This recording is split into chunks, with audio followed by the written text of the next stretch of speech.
Halo Bung Ali. Halo Ibu Tati. Maaf kita tahu itu saja. Kita tahu Apa lagi ya? Kita tahu bahasa orang terus Bikin apa kok kamu kodak-kodak kita terus? Cuma kita pemalas, tapi ini berkaitan dengan cerita berita yang nanti kita baca ya, untuk ngana dengar. Begitu Maka ya. ya tuh mau tidak mau tuh harus aku dapat tiap hari Iya. begitu untuk bahas terus cerita berita ini gitu. Jadi 3 berita apa itu? Iya, jadi yang pertama itu ada berita soal BEM nih, BEM Unhire. Iya, iya. Jadi dinilai banyak seremonial, BEM Unhire desak transparansi anggaran hari ulang tahun ke-26 Provinsi Maluku Utara. Iya. 26 tahun Provinsi Maluku Utara. Selamat ulang tahun ya. Selamat ulang tahun Provinsi Maluku Utara. Iya, Semoga luar biasa. Maluku Utara terus berbenah. Wis.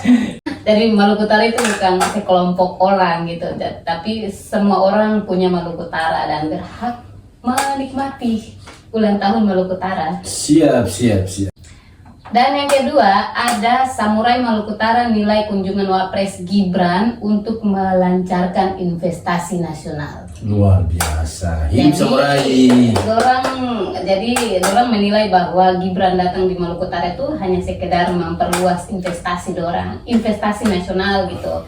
Ya, sekarang Maluku Utara akan jadi. Luar biasa samurai dan Pak Gibran.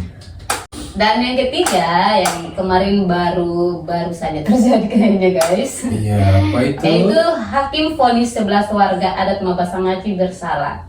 Tanah adat kalah dari izin tambang. Wow, ini sangat-sangat meresahkan ya bagi warga dan masyarakat yang tinggal di wilayah pertambangan, khususnya di Maluku Utara guys. cukup tragis dan menyedihkan. Nah, jadi itu guys, top berita yang kita sampaikan pangana Bung Ali. Ya. Gimana sih Ngana petanggapan melihat berita ini gitu? Atau kalau nggak memulai dari yang awal soal BEM mendesak pemerintah untuk transparansi anggaran HUT, apakah haruskah gitu untuk transparansi anggaran ke masyarakat gitu Maluku Utara soal hari ulang tahun gitu?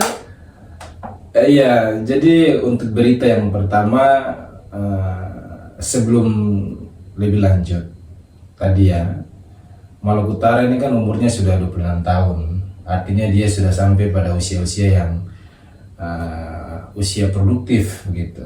Artinya kalau di Indonesia itu kita kategorikan dia sebagai angka usia yang disebut sebagai bonus demografi gitu. Jadi itu yang pertama. Nah yang kedua ini menarik karena dua kritik ini berasal dari anak muda ya. Ini cukup luar biasa. Nah yang ketiga berkaitan dengan HUT Maluku Utara. Ya saya setuju dengan Badan Eksekutif Mahasiswa Unhire.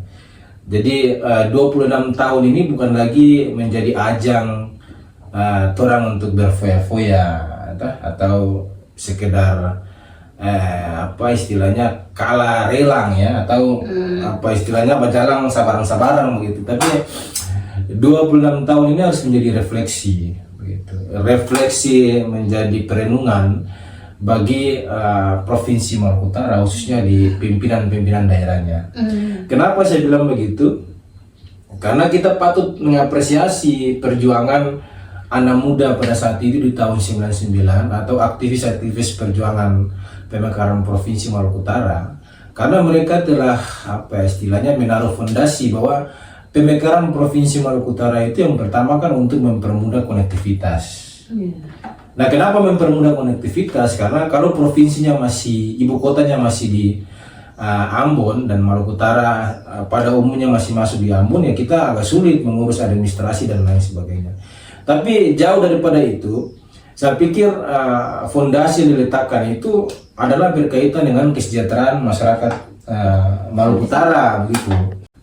Dalam perjalanannya justru apa yang diperjuangkan dari hati nurani rakyat yang paling dalam, dari para aktivis muda yang kemudian harus melakukan pemogokan dalam pengertian mogok makan, ada yang masuk rumah sakit dan lain-lainnya. Nah ini kemudian dibajak oleh sekelompok oligarki. Nah pembajakan Provinsi Maluku Utara yang dalam fondasinya untuk kesejahteraan rakyat justru dibajak oleh kelompok oligarki melalui apa yang disebut dengan pesta demokrasi di daerah, yaitu pilkada. Sehingga harusnya pemekaran Provinsi Maluku Utara itu dinikmati oleh semua orang atau dimiliki oleh semua orang. Akhir-akhir ini Maluku Utara itu hanya dimiliki oleh segelintir orang yang ya OKB lah, orang kaya baru maupun oligarki itu. Begitu Ibu tadi. Oke, ya. Aku juga sepakat ya dengan yang Maluku Utara itu hanya dimiliki segelintir orang gitu. Jadi seolah-olah mereka punya apa ya? Punya Maluku Utara sendiri, dan ya masyarakat itu yang sebenarnya mereka lahir di Maluku Utara, mereka yang menikmati kehidupan di Maluku Utara tuh dianggap hanya mungkin orang-orang luar yang hanya turut bereuforia gitu. Soal Wapres Gibran nih, Samurai Maluku Utara menilai kunjungan Wapres Gibran ini cuman ya tujuannya adalah melancarkan investasi gitu. Ini dinilai. Jadi masih hanya opini mereka gitu. Jadi Anda melihat bagaimana sih ketika kedatangan Gibran kemarin? Saya pikir Anda juga menikmati ya, menyaksikan gitu.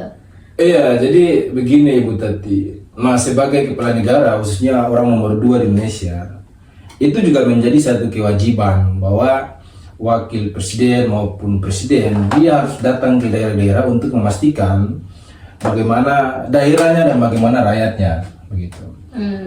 Nah, menarik di Maluku Utara ini sepanjang perjalanan bangsa ini sudah ada beberapa kali presiden yang datang di Maluku Utara maupun wakil presiden. Misalkan dari zaman Soekarno juga pernah datang, Muhammad Hatta juga pernah datang, kemudian di masa Soeharto juga Soeharto pernah datang, dan sampai saat ini ya di rejim Prabowo juga sebenarnya pernah datang di Maluku Utara. Nah, berkaitan dengan apa yang disampaikan oleh kawan-kawan Samurai, ini menarik karena di tengah banyak sekali media yang kemudian mempublikasi agenda wakil presiden di Maluku Utara, saya melihat tidak ada yang kemudian memberikan kritik ya terhadap kedatangan wakil presiden, dan bahkan tidak ada aksi. Di tengah kedatangan wakil presiden ini, justru wakil presiden datang hanya untuk memastikan Astacita atau program Astacitanya Prabowo Gibran, mulai dari sekolah rakyat, kemudian dia mendatangi pelabuhan di Morotai kan, kemudian datang ke Ternate di sekolah rakyat, kemudian juga di Sofifi meninjau pembangunan salah satu gedung baru yang dibangun. Nah, jauh daripada itu ya, memang tugasnya wakil presiden maupun presiden dia harus memastikan rakyatnya, sekaligus memastikan investasi itu berjalan dengan baik. Jadi kalau dibilang bahwa wakil presiden datang hanya untuk memastikan investasi nasional, ya demikian adanya, karena Maluku Utara juga menjadi bagian dari negara Republik Indonesia. Nah, yang harus diberikan kritik tegas terhadap kedatangan wakil presiden Indonesia itu yang pertama soal proyek hilirisasi. Karena Gibran sebagai wakil presiden di mana-mana itu dia selalu berkampanye soal proyek hilirisasi yang kemudian itu menjadi program di masa pemerintahan bapaknya Joko Widodo.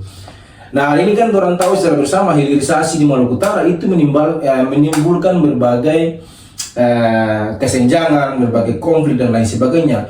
Walaupun hilirisasi di Maluku Utara melalui industrialisasi pertambangan itu memberikan pertumbuhan ekonomi nasional yang sangat tinggi, termasuk Maluku Utara menjadi provinsi yang menyumbangkan angka pertumbuhan ekonomi tertinggi di Indonesia, bahkan di dunia. Jadi angka pertumbuhan ekonomi di Maluku Utara yang begitu tinggi dan memberikan sumbangsi bagi perekonomian nasional itu didapatkan dari mana? Ya didapatkan dari tanah-tanah masyarakat adat yang dihancurkan, lingkungannya dihancurkan, kemudian juga buruh-buruh yang bekerja di pabrik yang harus menelan nyawa setiap hari, upahnya juga murah dan lain sebagainya. Nah, tapi kondisi mereka pada saat ini ketika ada kunjungan wakil presiden Maluku Utara justru tidak menjadi prioritas. Bagaimana memastikan proyek hilirisasi itu apakah benar-benar dinikmati oleh rakyat atau justru tadi dinikmati oleh segelintir orang, begitu. Iya ya, apakah mereka juga harus memastikan kesejahteraan buruh, ya kan? Kemudian memastikan juga masyarakat yang tinggal di wilayah pertambangan itu aman nggak gitu dengan aktivitas pertambangan itu sendiri gitu. Harusnya kan gitu ya. Oke.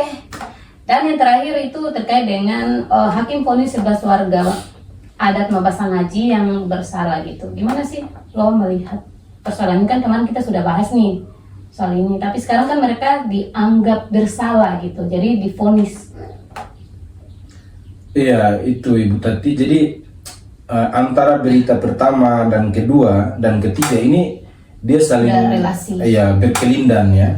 Tadi kenapa saya bilang tadi di umur 26 tahun Provinsi Maluku Utara harus menjadi refleksi, kemudian kunjungan wakil presiden juga harus memastikan hilirisasi, karena ini punya keterkaitan yang sangat jelas. Artinya bahwa di tengah seremonial, kemudian di tengah hiruk pikuk ramai-ramainya orang menjemput wakil presiden di Maluku Utara, pemerintah di daerah maupun di provinsi sibuk dan lain sebagainya, tapi di sisi yang lain menyembunyikan sesuatu yang sangat tragis. Apa itu yang sangat tragis? Bahwa ada 11 masyarakat adat yang kemudian memperjuangkan tanah adat, memperjuangkan lingkungan yang baik. Jadi apa yang mereka perjuangkan itu bukan hanya perjuangan untuk 11 orang itu, tapi apa yang mereka perjuangkan itu merupakan bagian dari menyelamatkan Maluku Utara. Ya, kita tidak mau lagi terjadi kisah seperti zaman Nabi Nuh ya, di mana orang yang tidak setuju dengan apa yang dipikirkan oleh Nabi Nuh, bahwa Nabi Nuh sudah memprediksi bahwa ini akan terjadi bencana besar, tapi karena orang-orang itu bebal dan tidak istilahnya yang kufur kafir, akhirnya apa? Orang-orang yang kufur dan kafir ini tenggelam. Yang Maluku Utara ke depannya kalau kita tidak seperti Nabi Nuh. Jadi perjuangan 11 masyarakat adat ini sama dengan perjuangan Nabi Nuh, bagaimana mereka ingin menyelamatkan manusia yang lain dari bencana ekologis. Iya, tapi kan sidang putusan kan mereka dituduh bersalah begitu. Jadi gimana sih lo melihat soal situasi hari ini yang dihadapi 11 warga adat Mabasangaji?